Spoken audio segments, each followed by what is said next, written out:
Hello viewers, welcome to our channel. నేను చరణ్ పరిమి. వినుకొండలో హత్య విషయంలో మళ్ళీ కొత్త విషయాలు కొన్ని బయటకు వచ్చాయి. మాజీ ఎమ్మెల్యే గోపిరెడ్డి అనేక విషయాలను ఆయన ప్రస్తావించడం జరిగింది నిన్న ప్రెస్ మీట్లో. ఆయన ఏమంటున్నాడు, ఏం చెప్తున్నాడు అనేది చూద్దాం. నిన్న ఆల్రెడీ జగన్ వెళ్ళి ఆ విషయం మీద వాళ్ళని పరామర్శించడము, ఆయన మాట్లాడడం కూడా జరిగింది కదా. అసలు ఆల్రెడీ నిన్నటి నుంచి అది ఏం జరిగింది, ఇది రాజకీయంగా జరిగిన కక్షపూరితంగా జరిగిందా లేకపోతే వ్యక్తిగత కక్షలా అనేది నిన్న అనేక కథనాలతోటి వచ్చేసాయి. కొన్ని ఛానల్స్ అయితే ఇవి రాజకీయ కక్ష అని చెప్పేసి సాక్షి కావచ్చు, ఇట్లా కొన్ని ఛానళ్ళు దుమ్మెత్తిపోయడాలు, లీడర్స్ కూడా, వైసీపీ లీడర్లు కూడా, ఈ జగన్ కావచ్చు మిగతా లీడర్లు కూడా ఇది రాజకీయ కక్షతో జరిగిందే, ఈ టీడీపీ వాళ్ళు మా మీద దాడులు చేస్తున్నారు అని చెప్పేసి ఆయన కూడా ప్రెస్ మీట్ పెట్టడం జరిగింది. సో ఇదంతా అయిన తర్వాత అసలు ఇది రాజకీయ కక్షకి సంబంధించిందే కాదు, ఇది కేవలం వ్యక్తిగత కక్షలకు సంబంధించింది అన్న విషయం కొన్ని మీడియా పత్రికలు కూడా చెప్పాయి. సో రెండు గమనిస్తే మనకు అనిపించేది కూడా ఏంటంటే ఇది వ్యక్తిగత కక్షలతో జరిగిందే, కాకపోతే రాజకీయపరమైన ఆ ప్రాబల్యాన్ని ఉపయోగించుకున్నారు చేయడం కోసం. అంటే వాళ్ళ ఇన్ఫ్లుయెన్స్ మా పార్టీ ఉంది కాబట్టి మేము ఏది చేసినా చెల్లుబాటు అవుతుంది అన్న ఆలోచన, అంటే వాళ్ళకు కేసులు కానీ ఇవన్నీ లేకుండా జాగ్రత్త పడడానికి వీళ్ళకి ఇప్పుడు స్కోప్ ఉంది కాబట్టి ఇప్పుడు చేసి ఉంటారు అనేది ఒక అంచనా. సో దీన్ని బట్టి చూస్తే ఇప్పుడు రషీద్ మీద వాళ్ళిద్దరు కూడా గతంలో ఒకే పార్టీలో ఉన్నారు, వైసీపీ పార్టీలో ఉన్నారు. తర్వాత వాళ్ళిద్దరు కూడా ఒక గ్యాంగ్స్టర్, నిజం చెప్పాలంటే ఒక పిఎస్ ఖాన్ అనే ఒక గ్యాంగ్స్టర్ దగ్గర వీళ్ళిద్దరూ అసిస్టెంట్లుగా చేస్తూ అలాగే వైసీపీలో కీలకంగా ఉంటూ వచ్చారు. తర్వాత ఇతను పార్టీ మారాడు అనుకోండి, జిలాని పార్టీ మారడం ఇదంతా జరిగింది. సో దీని తర్వాత వీళ్ళు ప్రతి ఏకాదశి రోజు కూడా వాళ్ళు ఒక పార్టీ చేసుకోవడం, ఈ పిఎస్ ఖాన్ వాళ్ళకి గ్రాండ్గా తన గ్యాంగ్ సభ్యులకి పార్టీ ఇవ్వడం అనేది అక్కడ వాళ్ళకున్న ఆనవాయితీ. సో అట్లా రెగ్యులర్గా పార్టీలు చేసుకుంటుండే వాళ్ళు. అలా గతంలో ఏకాదశి రోజు అలా పార్టీ జరిగినప్పుడు రషీద్ ఫ్రెండ్ని ఒక బీర్ బాటిల్ తోటి జిలాని కొట్టడం, సో అది పెద్ద ఇష్యూ అయిపోయి, కానీ వాళ్ళ బాస్ ఎవరైతే ఉన్నాడో ఖాన్, ఆయన మాత్రం రషీద్కే సపోర్ట్ చేయడంతో కాస్త జిలానికి హర్ట్ అయ్యాడు. ఆ తర్వాత రషీద్ కూడా దీనికి సంబంధించి రివెంజ్ తీర్చుకోవాలనుకున్నట్టుంది. మళ్ళీ వాళ్ళ ఇంటికి వెళ్ళి తర్వాత ఒకరోజు సందర్భం చూసుకొని జిలానీ ఇంటికి వెళ్ళి ఆ ఇంట్లో ఆయన దాడి చేయడం జరిగింది. అయితే ఆ టైంలో జిలానీ లేకపోవడంతో వాళ్ళ బ్రదర్ జిమ్ జానీ ఉన్నాడు, సో ఆయన మీద కూడా దాడి చేశారు. బయటకు వచ్చాక ఆయన బైక్ ఉంటే ఆ బైక్ను తగలబెట్టేశారు. సో ఇంత రచ్చ చేశారు అంటే, సో అప్పట్లోనే ఈ రషీద్ అతని మీద అటాక్ చేయడానికి ప్లాన్ చేశాడు అనేది క్లియర్గా కనిపిస్తుంది. సో ఇది ఒక విషయం. అయితే దీని తర్వాత అలా రోజులు గడిచిపోయాయి. మొత్తానికి మళ్ళీ ఏకాదశి వచ్చింది. సో మళ్ళీ ఏకాదశి వచ్చిన తర్వాత ఆ రోజును మరి అతను ఒక సింబాలిక్గా టార్గెట్ పెట్టుకుని దాడి చేశాడా, లేకపోతే ఆ పార్టీలో దొరుకుతాడు కాబట్టి ఈజీగా ఉంటుందని చెప్పి ప్లాన్ చేసుకున్నాడా తెలీదు. బట్ అది చూస్తూ ఉంటే దొరుకుతాడు కాబట్టి ప్లాన్ చేసి ఉండొచ్చు అనేది ఒక అంచనా. సో వెంటనే దాడి చేశాడు, రిటర్న్గా జిలాని దాడి చేసి రషీద్ని చంపేయడం జరిగింది. అయితే ఇంతవరకు ఒక స్టోరీ అయితే ఇది కేవలం పాత కక్షలతో కూడిన జరిగింది అనేది కనిపిస్తూ ఉంది. అయితే ఇక్కడ ఉన్న అసలు విషయం ఏంటంటే, ఇప్పుడు మాజీ ఎమ్మెల్యే గోపిరెడ్డి ఏమంటున్నారంటే అతను జిలాని డ్రగ్స్ తీసుకున్నాడు, గంజాయి తీసుకున్నాడు. సో ఆ పార్టీలో ఆయన బాగా గంజాయి తీసుకొని ఆ గంజాయి మత్తు వల్ల అతను ఏం చేస్తున్నాడో తెలియకుండా ఎవరినో చంపబోయి, ఎవరినో టార్గెట్ చేయబోయి ఇతన్ని చంపేశాడు అని చెప్పి ఈయన చెప్తున్నాడు. సో ఇది వినటానికి కూడా చాలా ఆశ్చర్యంగా ఉంది. ఇది ఏమాత్రం నమ్మశక్యంగా లేదు. ఆయన గంజాయి తీసుకుంటే తీసుకొని ఉండొచ్చు, అది నమ్మొచ్చేమో, కానీ ఎందుకంటే ఏపీలో గంజాయి వీరావిహారం చేస్తుంది కదా. సో ఒకవేళ తీసుకుంటే తీసుకుండొచ్చు, పైగా పార్టీ ఏకాదశి రోజు రెగ్యులర్గా వాళ్ళు పార్టీలు చేసుకుంటారు. సో ఆ విధంగా చేసి ఉండొచ్చు.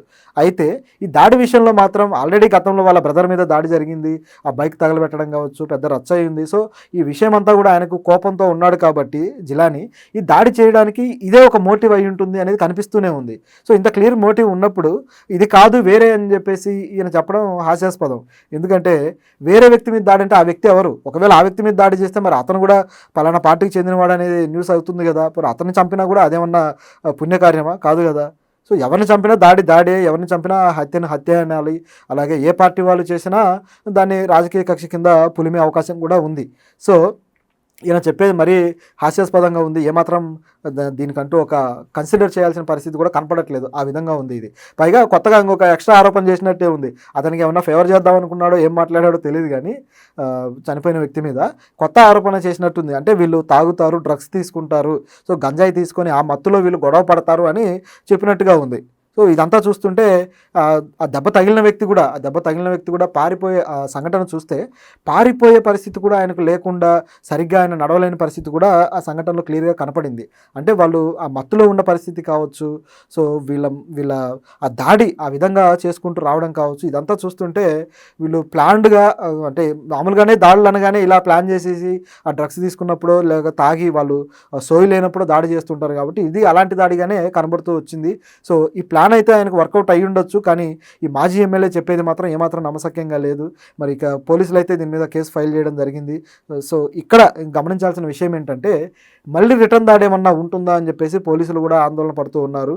ఆల్రెడీ డీజీపీ కూడా దీని మీద వ్యాఖ్యానించడం జరిగింది. ఇక ముఖ్యంగా ఈ వైసీపీ శ్రేణులను అయితే పోలీసులు కంట్రోల్ చేయడానికి చాలా ఇబ్బంది పడుతున్న పరిస్థితి ఉంది. ఎందుకంటే ఇప్పుడు జగన్ వచ్చేసి అక్కడ ప్రజలంతా గుమికూడి ప్రజలంతా మళ్ళీ రోడ్ల మీదకి వస్తారన్న భయంతో నిన్న 144 సెక్షన్ పెట్టి ఎవరిని రానివ్వకుండా కేవలం జగన్ ఆయన అనుచరులు ఎవరైతే ఉన్నారో వాళ్ళని మాత్రమే రానించి ఆయన వచ్చి వాళ్ళని పరామర్శించడం జరిగింది, ఆ కుటుంబాన్ని. సో పరామర్శించాక జగన్ కూడా కాస్త రెచ్చగొట్టే వ్యాఖ్యలే చేశారు. ఇది రాజకీయ కక్షలతో చేసిన హత్య ఇది. సో వీళ్ళంతా కూడా రాజకీయాలతో ఇక్కడ టీడీపీ ప్రభుత్వం ఈ రాజకీయ హత్యలతోటి భయభ్రాంతులకు గురి చేస్తుంది, అరాచకం జరుగుతుంది ఇక్కడ. సో రాష్ట్రపతికి నివేదించారు, అట్లాగే ఇక్కడ రాష్ట్రపతి పాలన విధించాలి ఈ రాష్ట్రంలో అని చెప్పేసి ఆయన చెప్పడం జరిగింది. అయితే ఈ విషయాన్ని తీసుకొని ఆయన ఢిల్లీకి వెళ్తానని చెప్పేసి కూడా అనడం జరిగింది. చూస్తూ ఉంటే రేపో ఎల్లుండో ఆయన ఢిల్లీకి వెళ్ళి ఈ విషయం మీద పంచాయతీ పెట్టే అవకాశం లేకపోలేదు. అయితే ఈ పంచాయతీ విషయంలో జగన్ సీరియస్గానే దీన్ని ఇష్యూ చేద్దాం అనుకుంటున్నాడా, వెనక ఏదన్నా ఉందా అన్న క్వశ్చన్ కూడా ఉంది. మామూలుగా చూసుకుంటే ఇది ఆయనకు మంచి అవకాశం. సో దీన్ని ఉపయోగించుకొని రాజకీయంగా ఆయన కాస్త తన పార్టీకి సంబంధించిన జవసత్వాలను మళ్ళీ కూడగట్టే పరిస్థితి కనిపిస్తుంది.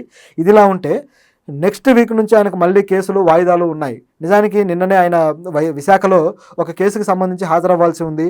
ఆ పిన్నెల్లి రామకృష్ణారెడ్డి సంబంధించి మాచర్లలో ఏదైతే ఈవీఎంలు బద్దలు కొట్టారు, తర్వాత అక్కడ కేసులు అయ్యాయి, తర్వాత విశాఖలో దీనికి సంబంధించిన విచారణలు కూడా కొన్ని కేసులకు సంబంధించి జరుగుతూ ఉన్నాయి. సో ఇవన్నీ దృష్టిలో పెట్టుకొని ఆ కేసుల విచారణ హాజరవ్వాల్సి ఉండగా దాన్ని ఎగ్గొట్టడానికే, దానికి హాజరవ్వకుండా ఉండటానికే ఈయన ఢిల్లీ ప్రోగ్రాం పెట్టుకున్నాడు, ఈ పరామర్శ ప్రోగ్రాం కూడా అటువంటిదే అని చెప్పేసి ఈ వాదన కూడా వస్తూ ఉంది. నిజానికి జగన్ తన గవర్నమెంట్లో ఉన్నన్ని రోజులు కూడా ఈ సిబిఐ ఈడీ కేసుల నుంచి ఆయన తప్పించుకోవడము, ఆయన ఏదైతే ఈ అక్రమ ఆస్తుల కేసు ఉందో, సో అవినీతి కేసులు, వీటికి సంబంధించి కోర్టుకు వెళ్లకుండా బెయిల్ తెచ్చుకొని బెయిల్ మీదనే గడుపుతూ వచ్చాడు, హాజరే అవ్వలేదు. అయితే ఆయన గవర్నమెంట్లో ఉన్నాడు కాబట్టి చెల్లుబాటు అయిపోయింది. ఎప్పుడైతే గవర్నమెంట్ నుంచి దిగిపోయాడో వెంటనే హైకోర్టు కూడా సీరియస్ అయింది, అలాగే సుప్రీంకోర్టు కూడా సీరియస్ అయింది. ఎన్ని రోజులు మీరు ఈ కేసును లాక్కెళ్తారు, ఎన్ని రోజులు దీనికి హాజరు కాకుండా ఉంటాడు అని చెప్పేసి సీరియస్ అవ్వడం జరిగింది. కాబట్టి ఇక ఆయన హాజరవ్వక తప్పని పరిస్థితి ఏర్పడింది. ఇలాంటి పరిస్థితి ఏర్పడిన తర్వాత ఇప్పుడు ఈ కేసు ఆయనకు కరెక్ట్గా దొరికింది. సో ఈ కేసును తీసుకొని ప్రజల్లో తీసుకువెళ్తే ఢిల్లీ దాకా ఈ వాయిదాలు కావచ్చు, ఇవన్నీ కూడా మళ్ళీ కంటిన్యూ చేసుకునే పరిస్థితి ఆయనకు వస్తుంది. ఇదంతా ఆలోచించి నేను ఇలా చేస్తున్నాడనే వాదన కూడా లేకపోలేదు. కాబట్టి ఇది దీంట్లో గమనించాల్సిన విషయం ఏంటంటే రాజకీయాల కోసం నాయకులు ప్రజల్ని రెచ్చగొట్టడం కావచ్చు, ప్రజల్ని ముందుకు తీసుకెళ్ళడం కావచ్చు చేస్తూ ఉంటారు. చివరికి ప్రజలు ఒకరినొకరిని చంపుకోవడం ఇలాంటివి జరుగుద్ది. వాళ్ళు మాత్రం సేఫ్గా ఉంటారు. మాచర్లలో అదే చూసాం, ఎంతోమంది దాడులు, ప్రజలు ఈ పార్టీ నుంచి ఆ పార్టీకి, ఆ పార్టీ నుంచి ఈ పార్టీకి దాడులు చేసుకున్నారు. సో ఈ దాడుల్లో కేసులైంది, జైల్లోకి వెళ్ళింది అంతా కూడా సామాన్యులే, వందల మంది మీద కేసులు అయ్యాయి.